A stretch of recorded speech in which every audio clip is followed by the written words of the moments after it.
Before we begin today's story, take a moment to subscribe to the channel if you enjoy emotionally driven stories that stay with you long after the video ends. These stories aren't loud or rushed. They quietly settle into your heart. As I stepped inside, the sight before me was nothing short of astonishing. What happened next would leave anyone in disbelief. Would you have reacted the same way? Or simply walked away? I never imagined I'd be here, sharing my story with all of you. My name is Elena. I'm 47 years old, divorced, raising a teenage son, and trying to hold myself together one day at a time. By day, I'm a mother. By night, I wear my scrubs and step into the demanding world of nursing. The long hours, the exhaustion, the emotional weight of the job, it all follows me home. Life often feels like a never-ending loop. Work, commute, home, sleep, repeat. Somewhere along the way, I started losing pieces of myself. Then, unexpectedly, I found an escape: bowling. It wasn't glamorous. It wasn't new. But rolling that ball down the lane became my quiet refuge. Last year, I joined a small local league in Riverside just to stay active. To my surprise, I discovered I was actually good at it. Good enough to qualify for an official tournament in Springfield, 3 hours away. For the first time in years, I felt connected to the woman I used to be. Before the divorce, before the weight of responsibility dimmed my spark. I trained for months, clinging to that feeling, believing this tournament was my chance to reclaim something I thought I'd lost. But life, especially motherhood, rarely allows focus on just one dream. My teenage son, Zepha, was going through a rebellious phase of his own. He needed me more than ever. The last time I left him alone for a weekend, things didn't go well. I wasn't willing to repeat that mistake. So I made a decision to chase my dream without abandoning my role as a mother. I booked a weekend trip for both of us near the tournament venue, a small hotel in Riverside with an indoor pool, something I knew he'd enjoy. That morning, I woke before sunrise. I gently shook Zepha awake, reminding him that breakfast was waiting. He groaned at first, buried beneath the blankets, but I could tell. He was already thinking about pancakes. And in that quiet moment before the day truly began, everything felt possible. The hotel restaurant was quiet that morning, wrapped in a calm warmth that made time feel slower. Sunlight filtered through the windows as the scent of coffee and fresh pancakes filled the air.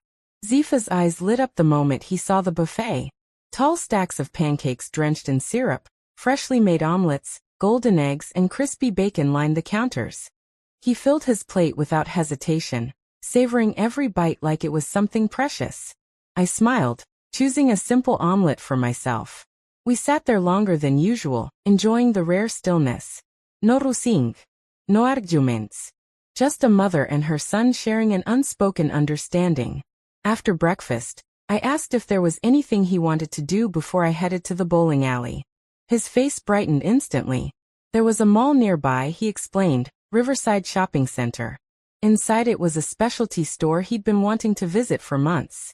There was a particular game he'd been searching for, one he hadn't been able to find anywhere else. For a moment, I hesitated. Between hotel costs, tournament fees, and everyday expenses, money was already tight. But the excitement in his eyes reminded me how rarely he asked for anything. So I agreed. The mall was buzzing with life. Voices overlapping, footsteps echoing, lights reflecting off polished floors. We moved through the crowd together, surrounded by a world that felt both overwhelming and alive. Our destination was clear. GameStop. The moment we stepped inside, Zepha spotted it. An old, used game displayed behind the counter, marked at nearly $60. My heart sank. It was more than I was comfortable spending, especially on something secondhand. I looked at him. He didn't beg. He didn't pressure me. He just smiled, quiet, hopeful, grateful. With a deep breath, I pulled out my wallet. In that instant, the money felt secondary. What mattered was the joy on his face, the unspoken thank you in his eyes. It was one of those small sacrifices that parents make without a second thought, even when it stings a little. We spent hours wandering the mall afterward, passing storefronts and sharing stories. Those moments felt like treasures, fragile, fleeting, and deeply meaningful. For a brief while, it felt like the years slowed down, like I hadn't lost my son to time just yet. That evening, I returned to the Springfield bowling alley. Despite feeling emotionally full, my body was exhausted. The long day caught up with me, and my performance suffered. I slipped from a possible second place finish to fifth. It hurt, but I reminded myself why I was there. This wasn't just about winning. It was about proving to myself that even with responsibilities, exhaustion, and sacrifice, I was still capable of chasing something for me. When my teammate Serafina won the tournament, I felt nothing but pride.